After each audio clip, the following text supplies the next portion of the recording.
Today is World Pre-eclampsia Day. Sadly, most of us will be hearing this term for the first time. Act early, screen early.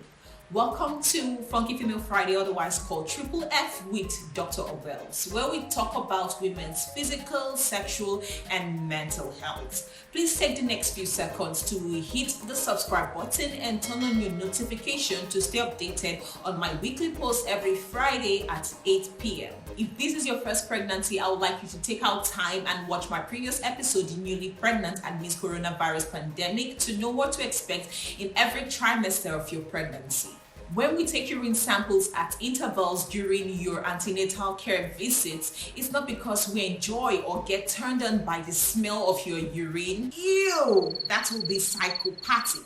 One of the major things we look out for in your urine is the presence of protein, which is one of the key indicators of pre-eclampsia. Pre-eclampsia is an illness that develops during pregnancy and is characterized by the presence of protein in your urine and a high blood pressure of 140 millimeters of mercury or more of your systolic blood pressure, or 90 millimeters of mercury or more of your diastolic blood pressure.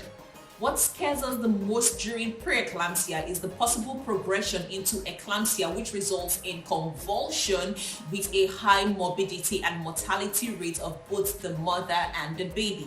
It may happen between 20th week gestation to 6 weeks postpartum. So now the question is, what makes you prone to pre-eclampsia?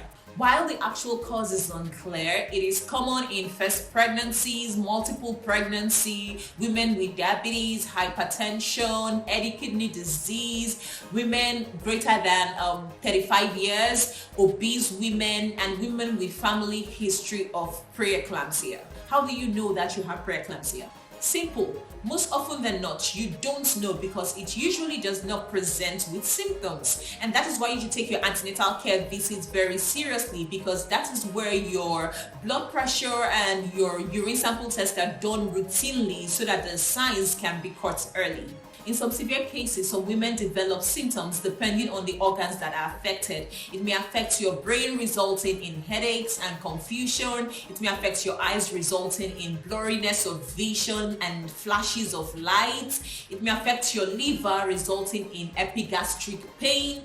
It may result in pulmonary edema, causing you to have cough and shortness of breath. And it may also affect your kidneys, resulting in low urine output and swelling of your feet, hands, and face. Why is pre-eclampsia dangerous? Depending on the complication and the severity, as we've seen before, it may result in organ damage. It may also restrict your baby's growth and cause premature labor.